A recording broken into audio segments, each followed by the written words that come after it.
tôi chỉ nói nếu như vợ em nhớ ra mua liền chỉ cả nó trái lý thế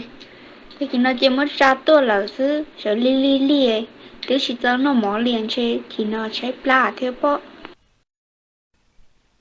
ê mi vợ ra mua này chưa nếu mua lú xí chả xí kia rồi chả nè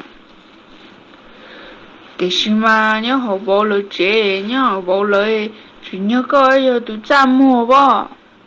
thì chả bỏ hơi giờ tụi ra mua nó mà thôi vô nè vô cha nè mất họ tư nè trong cha nè nè chè túng căng chỉ tao sợ xưa mà à thế rồi nó cứ rất sáng ngần căng theo nó thì lấy chỉ tao sợ xưa hà chỉ do giờ đi nhà hay rồi lo mà cũng sẽ xa theo chỉ tao cho trái sợ thế nè chỉ tao cho của lúa trái sợ của thứ chỉ tao sợ thế nè để cho trái sợ mà lúa tiên cho sợ cơ là mà giờ chỉ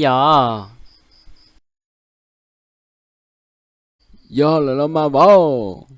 chỉ tao cho chạy sợ ở sợ quá chi này giờ thôi vô cha nè chỉ tao cho cái lúa trái sợ liền giờ tao cho cái lúa trái sợ trên như hai tia chỉ tao thấy plai tao tuôn chê có dục bự bự bự ta nè ta sống chỉ sợ liền phong hờ từ bữa đầu ở mỗi nụ nọ nè thì chỉ cho trái sợi cho nó nhớ trái lá thì nó một kia ta chỉ được gắn bữa đua thế này nhưng chỉ quay giả đã chi nè giờ chỉ giờ chỉ cho nó mỏi chỉ cho tua chỉ hà chỉ bự dễ chỉ à chỉ muốn khơi cái sao á chi à giờ lần đó lo bỏ đâu giờ chỉ cho tuổi nhà chỉ bự dễ à cho chỉ cho tuổi chỉ muốn khứ gì chẳng thấy chuột chắp lại liền ya bỏ ya khó bỏ bự nó làm chi tiêu bỏ xa lại theo ai bỏ thế này bự thứ à OK，我先得明彩。 ôi vô chị ơi bông chè tung căng nhà có xưa mà sát thử nè thử xong ho găng ta nè ta nô đi sao chỉ mới nô để dùng qua liền Đó bây giờ chỉ năng nó xa thử nè thử xong rồi khó từ nhà là bé ua xứ nè thì bé cụ xa xứ ôi vô chị ơi cha nè cho nên cho chị năng xưa ấy theo lý sao sao em biết cho bữa nè chè nè chỉ xa đi lo cha đi luôn để lo bé chỉ xa thế ấy thì chỉ ua nên lo nên chỉ ua đi hết chị hay là chỉ tao nói thế là ua xưa vâng chỉ quản chế liền nhá hai người lông lỡ hai liền nhá cái gì khởi điện nó mò xưa nhá ô linh tới giờ gì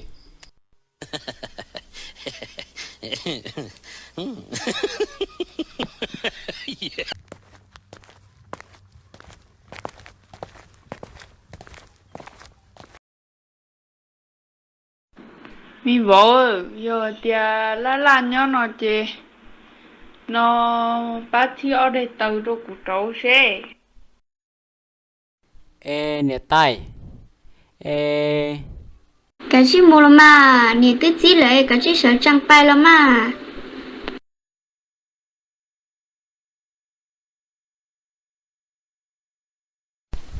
ô linh mà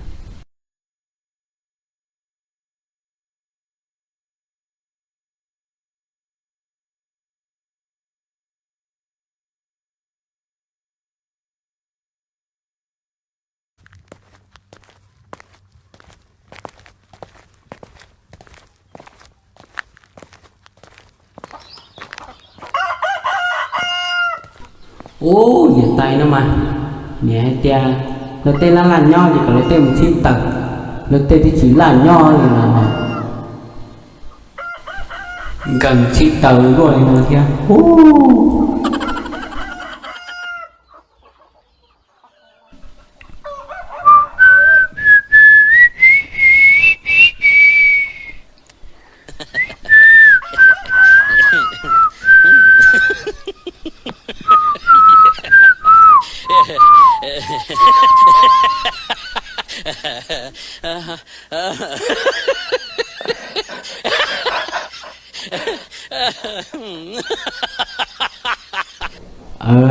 Cô báo lại lo. Hi hi.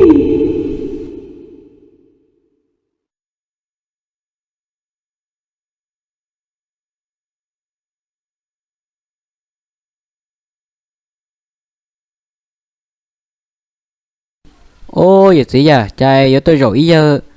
số cô câu khó xế gì đi coi à, chủ tiền lấy chỉ chủ tiền, có tài còn đủ sai con giờ khó xế tiền họ giờ họ,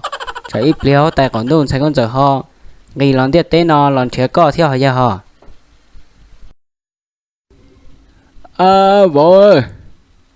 nhà yếu chỉ một buổi có hay có theo. Giờ gì, các bạn cho cái, tao lại ăn nó là yếu một ô luận thế nè, ư bèn chỉ ăn tu, lần gọi ít từ bọn đâu lần câu nữa nè, để nó nếu mà ăn tu năng đỡ thế nè, các bạn cho cái lại nha. À bố, giờ giờ tỷ mong tay bọn đâu nữa có tiền tiền, theo ở đó có gì gì, hiện nhà chỉ tiền chỉ tu nữa nó là tiền tiền.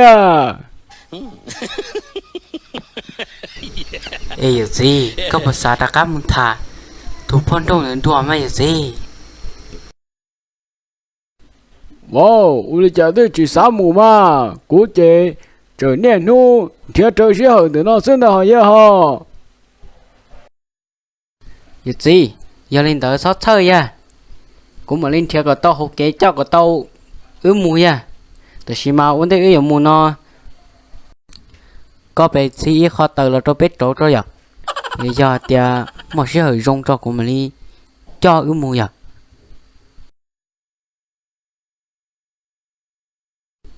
Linh tới nữa bố nè, Linh có hay có nè, Linh tới chỉ mót tàu lo bố. No, no, no, no.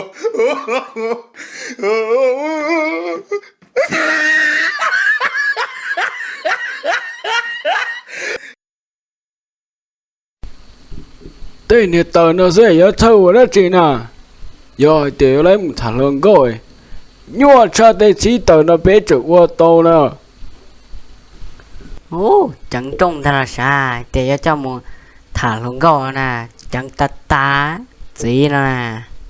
rồi nó chỉ tôi so lại đó lấy một chiếc tử.